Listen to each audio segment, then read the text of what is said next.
Pakistani government ने Indian YouTube channel को ban कर दिया। एक यूट्यूब चैनल है जिसका नाम है द देशभक्त। आकाश बनर्जी यूट्यूबर है जिनका एक चैनल है और ये नॉलेजेबल और जियोपॉलिटिकल पॉलिटिक्स के सारे वीडियोस वगैरह बनाते हैं, मतलब जिस तरह का कंटेंट मैं डिलीवर करता हूं। लेकिन इनका चैनल बहुत पुराना है, काफ़ी बड़ा भी है, बहुत बड़े व्यूअरशिप के साथ है। इस पर एक वीडियो पोस्ट होती है, उस वीडियो के कारण पाकिस्तान की इतनी जल गई कि गवर्नमेंट को इनका चैनल पाकिस्तान में बैन करना पड़ गया। पहले तो आप ये पोस्टर देखो, ये पोस्टर से समझ में आ जाएगा कि यूट्यूब ने इनको मेल किया है, तो मेल में क्या मेंशन किया है, क्या कंट्री मेंशन करी जहां पे इनको बैन किया गया। Hi Akash Banerjee, we received a legal complaint from government entity, Pakistan सरकार की बात कर रहे हैं। After review the following content has been blocked from the view on the YouTube and country. Channel का नाम है the Deshbhakt and the content has been blocked from the view on the following YouTube country Pakistan.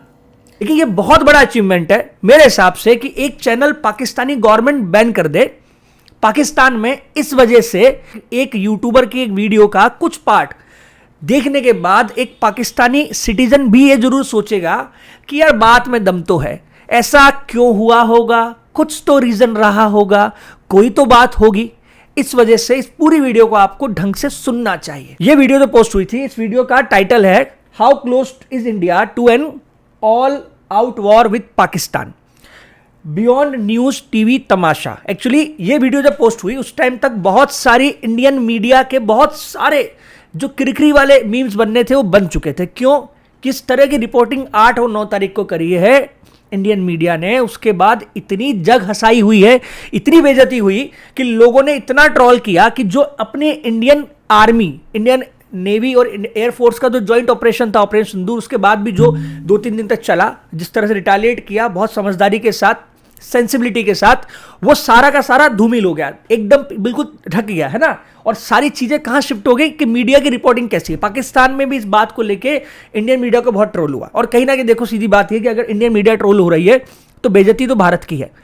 इस सब के बीच में इस video को अगर आप सुनोगे तो शुरू में आपको यही लगेगा कि ये भी ये बोल रहे हैं कि इंडियन मीडिया ने किस तरह से इन चीजों को दिखाया है। चलिए ये बात सही है, अगर इतना हाई एंड एआई कोई जनरेट करके देगा आप मिसगाइड हो सके। एआई तो छोड़िए, जिस तरीके से झूठ अफवाहें जिसको फैलाया है, जिससे लगता है कि वॉर का मंजर काफी ज्यादा बदतर हो चुका है। नेशनल कैपिटल में कुछ स्कूल्स तक बंद हो चुके हैं, गुड़गांव में अपेरेंटली कुछ स्कूल्स तक बंद हो चुके हैं। किस तरह से बेइज्जती हुई है। हमारा जो मेन काम था, जो हमारा एक्चुअली जो चीजें दिखाने लायक थी, उसके बारे में बात नहीं कर पाए।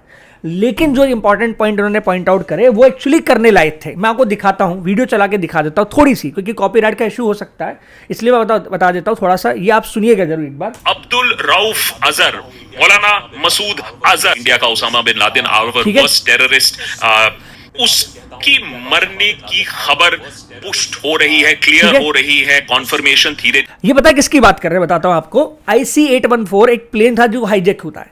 जैश ए मोहम्मद एक टेररिस्ट ग्रुप है जिसने इसे हाईजैक किया था। इसका जो मास्टरमाइंड था अब्दुल रऊफ अजहर, ये मास्टरमाइंड हमारे ऑपरेशन सिंदूर में मारा जाता है और ये बहुत बड़ा अचीवमेंट था। क्यों? क्योंकि इसके बाद जो हुआ, एक ट्विटर में पोस्ट आता है बहुत बड़ा। उस पोस्ट में एक पत्रकार जिनका नाम है डेनियल पर्ल, जो अमेरिकन अखबार में जर्नलिस्ट थे, उनकी डेथ हो जाती। बेसिकली ये डेथ नहीं होती, ये किलिंग होती है जो कराची में होती है, पाकिस्तान में। और करने वाला कौन है, इसके पीछे का लिंक उन्होंने बोला कि करने वाला ओमार शेख था, जिसको पहले जेल हो जाती है, बाद में उसको वहां से निकाल के सेफ हाउस में रख दिया जाता है पाकिस्तान में।